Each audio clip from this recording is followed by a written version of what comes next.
I got a new kit here, kind of excited about it. You know, we got a carpet track and Terre Haute, and we want to run on that as much as we can. It'd be fun to run in the wintertime.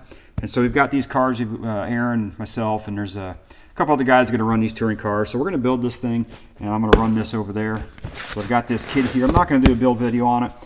Main reason is they're just boring to do. I don't really enjoy doing build videos, and if you've got one of these kits, you probably know how to build an RC car anyway. So, but I will get some time-lapse footage of this thing, but it won't be an instructional step-by-step video.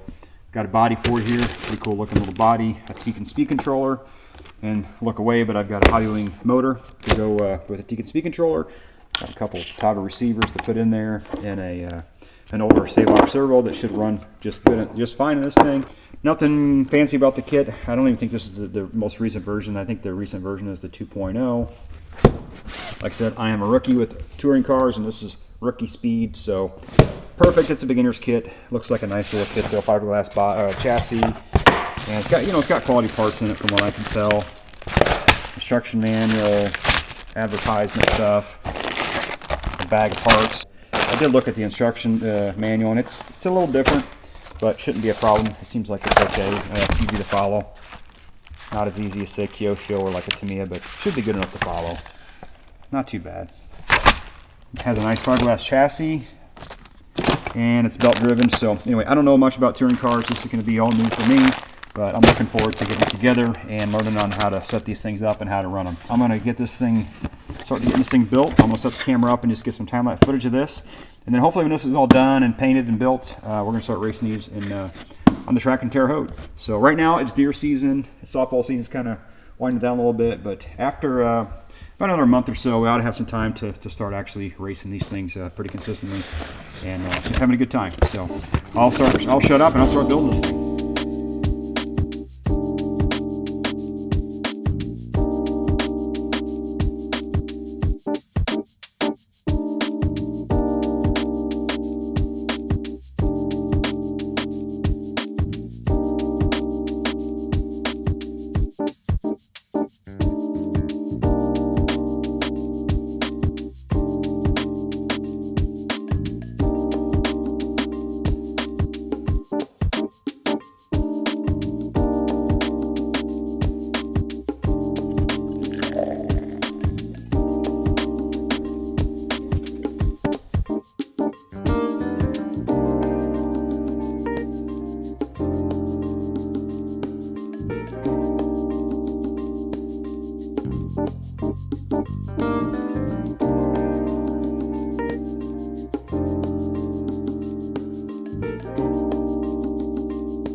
Well, the build's over, guys. I got the body cut out and painted, all the decals on it. Ended up just using a Tamiya paint that I had left over from another project that I didn't use. I think it turned out nice. I just went with a simple solid color. Left the wing clear, and turned out pretty nice, I think. And it looks nice on there. Pretty straightforward build. The only issue I really had was, well, two issues really. The pinion gear here, where it meets the spur gear, there's two screws here on this top brace. And there's hardly any clearance between the pinion and that. So if this pinion slid over, hardly any, it wants to hit those two screws, and that's what was happening to mine. I ended up putting a spacer in there, but then afterwards I found out that actually if I did move my pinion in a little bit, it would have been fine. So just keep that in mind if you put this together. And it was really loud when I rolled it before.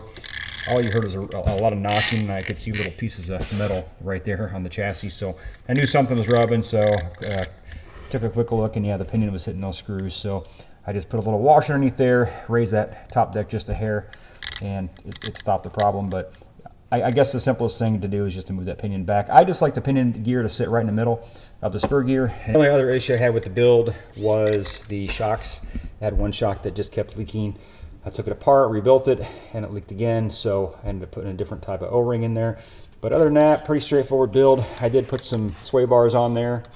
They're not real hard to put on there, but the instructions aren't really clear, and you do have to shave the front bumper down there just a little bit, so keep that in mind. Definitely think you probably should put sway bars on it. They're kind of expensive for what they are. I think for the kit for front and back it's like 45 bucks, which is kind of crazy since that's a quarter of the cost of the car. I ended up making a rear bumper for the thing. It doesn't have a rear bumper on it, so I went ahead and made one of those. I guess it's necessary. I don't know. Seemed like the back part there was just 2 holes there in the chassis that were sticking out, and I felt like it seemed unfinished. So I went ahead and made a foam bumper there for the back. So it might help protect the back of that body when I'm racing. So anyway, guys, I'm excited to get this thing over on the track and run it and see how she does. Should be a lot of fun. So anyway, guys, I'll try to get some footage as I start racing this thing and let you guys know how I'm doing. So thanks for tuning in, guys, and please like the video, and if you haven't subscribed, please subscribe. Thanks for tuning in.